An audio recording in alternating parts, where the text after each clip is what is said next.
بسم الله الرحمن الرحیم. زما نوم جلال جبار خیل ده. یو تن د ICCR محصل یم د افغانستان نه.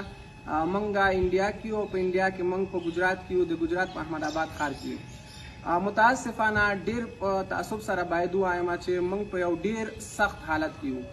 نږدې 300 متره د موږ نه لرې په د موږ د هاسټل نه تقریبا او د گجرات یونیورسيټي په مینس کې د موږ د پوهنتون او زموږ د هاسټل په منځ کې د یو هاسټل نه د کرونا مرض هغه د مریضانو د علاج او د تداوی مرکز جوړ شوی ده، لیکن تر اوسه پورې هیڅ یو مرجع موږ سره په صحي برخه کې هیڅ ډول کمک نه ده کړی. نو بر این اساس ما میخواهیم که از طریق اینمی ویدیو با سفارت خود یک پیغام بدیم که حداقل اونمو زنگی که ما برای شما زدیم یا اونمو ایمیلایی که به شما ما فرستادیم جواب اونمو را بدیم. تا امروز یک ماه شده که هیچ ایمیل مرا جواب نمیده و هیچ مرجع صدای مرا نمیشنوه. منگا په جدی ډول تقاضا کول افغان دولت نه او په ډیلی کې د افغان سفارت نه چې د خپل محصلینو یو پښتنه د حد اقل وکړي.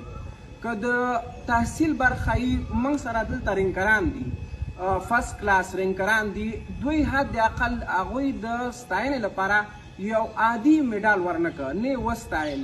هغه حقیقي څوک چې زده کړې کوي، هڅې کوي، هلې ځلې کوي، هغوی نه وستایل. اوس چې موږ مریضان یو یا د مریضۍ سره لاس و گریوان یو، در اینمی سختین شرایط زندگی که ما اینا همکاری نمیکنه. باید اینا مسئول هستند، اینجا سفارت ما هستند، اینا مسئولین ما هستند، باید پرسان ما را بکنه که ما در یک حالت جدی قرار داریم تا که ما با یک حالت نرمال تبدیل نشویم یا این حالت ما تغییر نخوره، ما شاید زنده نمانیم. نو د دې لپاره چې موږ ژوندي پاتې شو یا د موږ صحت ښه پاتې شي، نو موږ دا کم هاسټل کې چې اوس اوسیږو باید له دې نه وباسي. دې هاسټل په 300 مترۍ کې د کرونا د مریضانو معالجه کیږي. دا د کرونا مرض په هوا کې پاتې کیږي، دا وایرس په هوا کې پاتې کیږي د انسانانو سره. اوس د موږ نه په 200 مترۍ کې هغه څوک چې په سبزي په خرڅوي هغه ټول د کرونا مرض باندې مبتلا شوي دي.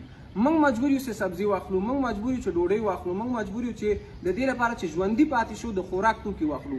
هغه څوک چې د خوراک توکي د چا نه موږ اخلو هغه ټول مریضان شوي دي. اوس موږ خپل هم په دې تشویش کې یو چې آیا موږ مریضان یو که نه یو. د موږ حد اقل د ICCR د گجرات یونیورسيټي یا نور داسې مرجع چې هغه موږ مربوطېږي هېڅ چا پوښتنه نه ده کړې. نه خو موږ ته هاسټل سپریکاري شوی ده، نه کوم هیات راغلی له موږ نه پوښتنه کړې، نه خو سفارت برای ما جواب میده.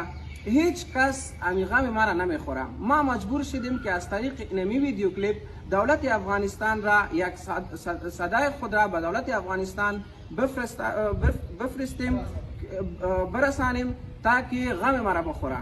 نه خو سفارت در قصه ماست، نه دولت افغانستان در قصه ماست، نه خو گجرات یونیورسيټي پرسان ما را میکنه و نه خو ICCR در این مورد کدام اقدام جدی میگیره.